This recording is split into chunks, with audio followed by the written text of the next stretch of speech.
Live. We are live. We are live with our special guest, and we are Resilience and Trauma Fitness. And we are here tonight with our special guest. This is going to be probably our fifth episode of Resilience and Trauma Fitness. And we've got a guest who doesn't want to be filmed. So here you go. So let's uh, let's see. Let me just confirm a couple things, and we're getting right into it. Make sure that the kids are not coming in here and bothering us, and all that fun stuff. So, um, my name is Bodie, and I am not Santa. And I just wanted to say that I'm really thankful to have someone here in the studio with me tonight. And so let's just get right into it. Just kind of keep this one, sort of shorter, more to the point.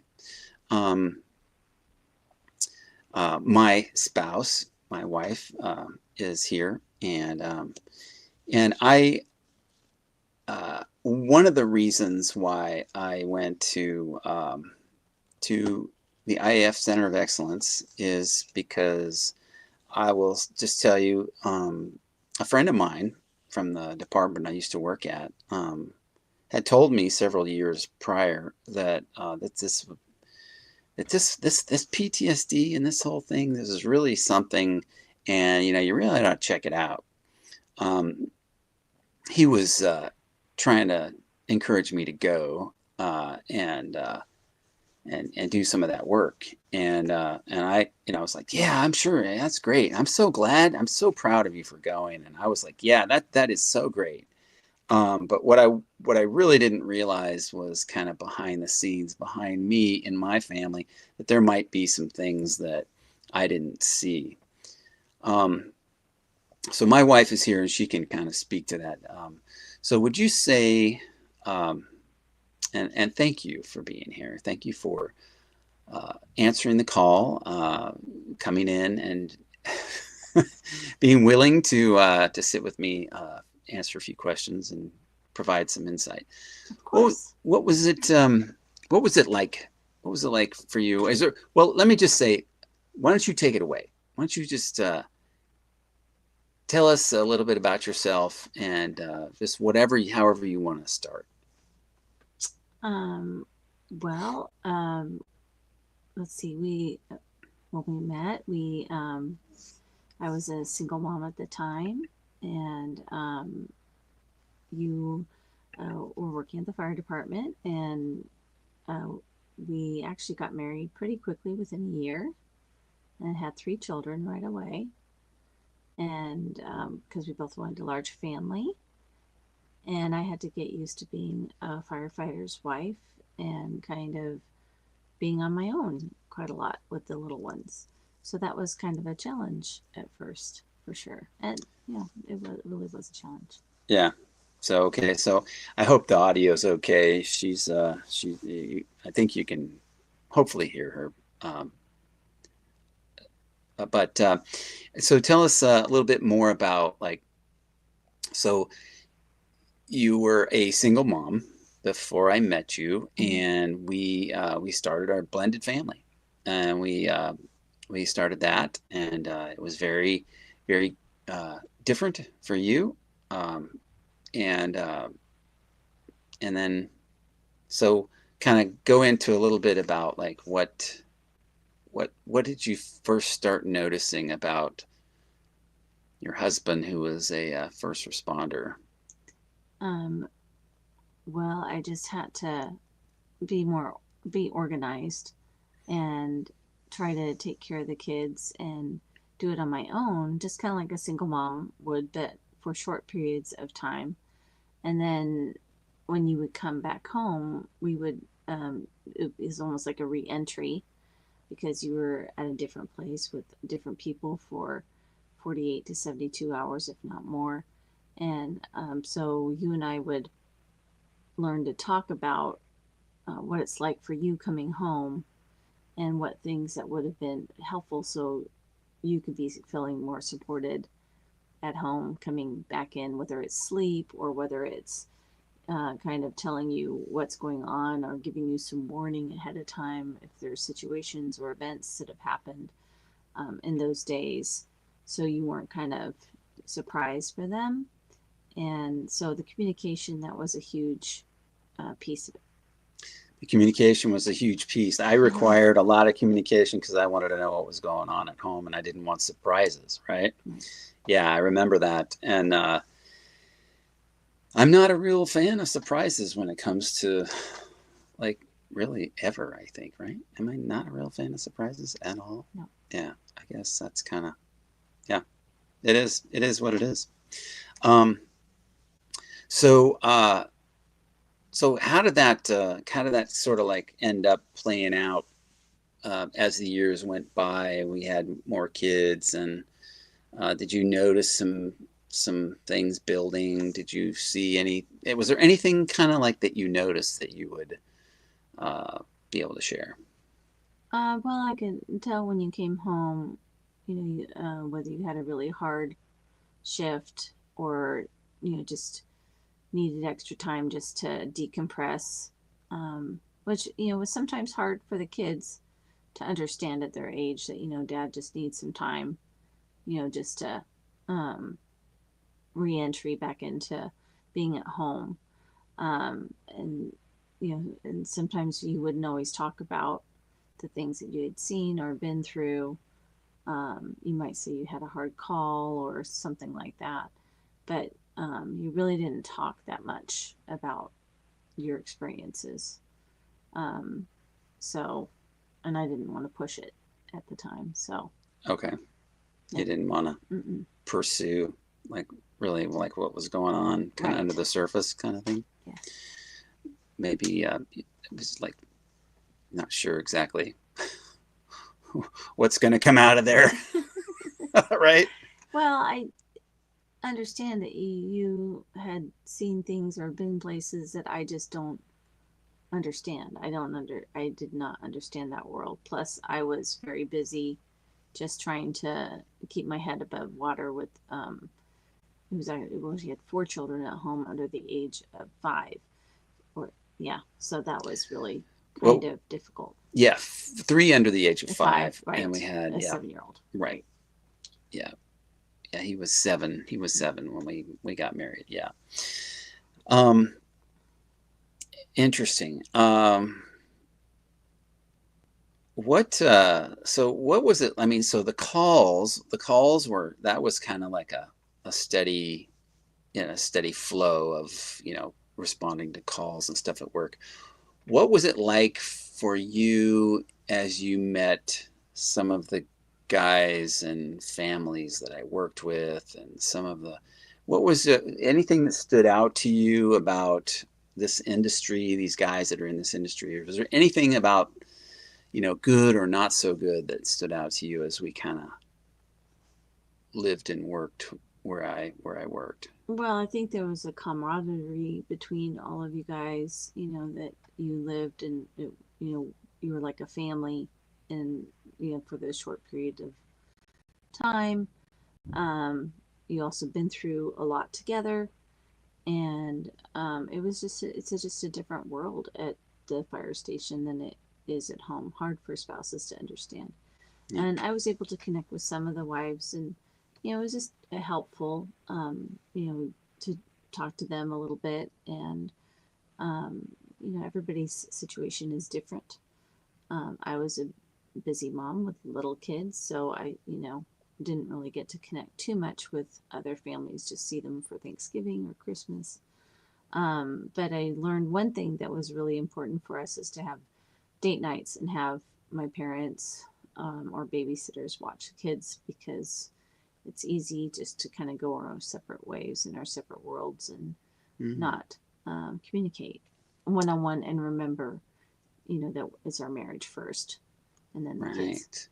Okay, very good, very good. And so that brings up a really good point, is that we had a similar kind of background in faith in Jesus. We met at a church, and later got married, but we had sort of kind of on the same page there with that. But one of the things, as I recall, one of the things that we realized at the beginning of that was realizing that, yeah, communication is a big deal. I'm kind of the communicator, and sometimes it's odd because a lot of it's not that way in a lot of relationships. A lot of times, the wife or the woman is more communicative, and the husband is like, not at all. But I think it was very interesting because I've always been a real communicator. I like talking. I want to know a lot of things and I have a lot of questions. And that lends itself to more communication because, totally up for that. Mm-hmm. And, but getting to the point you made was, I think we kind of agreed that we had to go out on dates, that we had to go on these places without the kids so we could get on the same page about some things, right?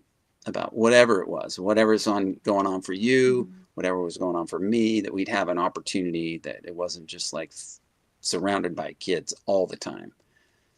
Yes. Yeah. And then another thing we would do is go on marriage retreats yearly. That was something so we could communicate better. Yeah, marriage retreats. So these were like some kind of like just kind of tune-ups, sort of working on things.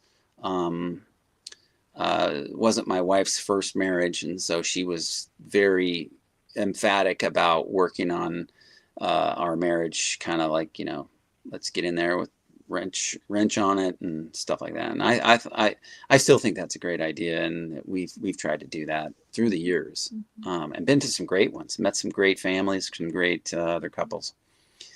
Um, anything that any kind of wisdom that you have gained from anything you want to share, any kind of, like, what kind of nuggets would you like to, I mean, that was one that you dropped down there about the working on your marriage kind of thing, with the kind of the way that we tried to do that. But Mm-hmm. what kind of things would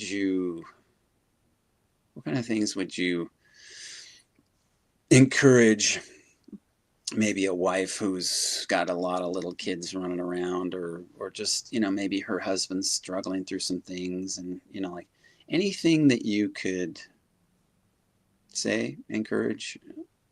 Well, I would say, make your marriage a priority. It's easy to get wrapped up in the kids and, just do. Also, make yourself a priority, and make sure that you're taking care of yourself, whether that's taking time to go to the gym or going out for a walk or seeing a friend for coffee. Um, I think it is beneficial if you can find another family that's within the fire department, kind of like, another lady that you can be more like-minded with and talk with about things, that they're going through. And then, just don't be afraid of counseling. It's sometimes people need it, and it's not a weakness; it's a strength. And you don't always have to have it forever, but sometimes you just need seasons of it. But just in communication with your husband, and make time for each other to talk to each other alone without the kids, for sure. Yeah. And that doesn't mean closing the bedroom door and yelling in the bedroom, right? No. I don't know anyone who's ever done that, but I would say that that's great wisdom. Thank you for sharing that. Um,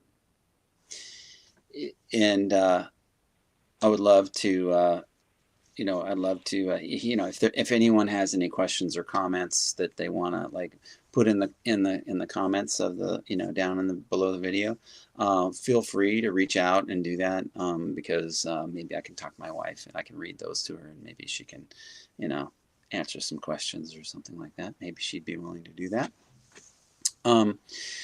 So anything else that we should talk about? I mean, it's like, the world's your oyster right now. So she's smiling at me. She's like, She's like, nope, we can cut this right now. So, okay. Okay. Very good. All right. Yeah.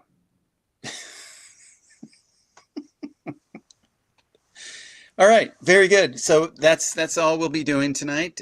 Thank you very much. Appreciate your time. And, I'm sure that, you will be a star one day.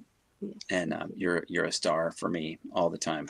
So thank you very much to all the wives who are day in, day out, supporting their husbands, doing the work of the first responder type career. You know what? You know, you bear a burden.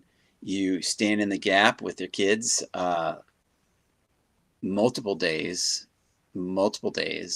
without backup, and and tearing your hair out with little people, and you know, husbands, dads, you know, when you get home, before you walk in that door, you know already that it's gonna be chaos. You know that, but what you might forget is that she's been dealing with this for days, in some cases, at least 24 hours. How should you respond? How should you respond? Maybe with, is there anything that I can do to serve you? Because you've been serving me, helping take care of our kids. You've been serving the family doing that. And remembering that on the drive home, getting there, understanding, like, it's been, you know, there might be something that I could say, that just very little thing that could be rubbing salt in the wound. Be careful about how you make that approach. So yeah, I know a lot of guys who've got little kids, and they are biting their mom's ankle every chance they get about every little thing, and she is like, right. I think that's about it. I would just encourage you guys to be, you know, and I say guys because a lot of these guys are guys I'm talking to, but there's, you know, the roles are reversed. There's all different kinds of situations. Don't want to alienate anybody on, you know, sometimes the wife is the first responder and the husband's the, you know, happens to be the whatever. Anyway, here we are. We're going to wrap it up. Thank you for being here. Thanks for supporting the channel. Hit the like, hit the subscribe. Send this to a friend that you know that might be able to use it. If they have an interest in coming on, being part of what we're trying to do here, and just let me know. All right. Thanks a lot. Have a good evening.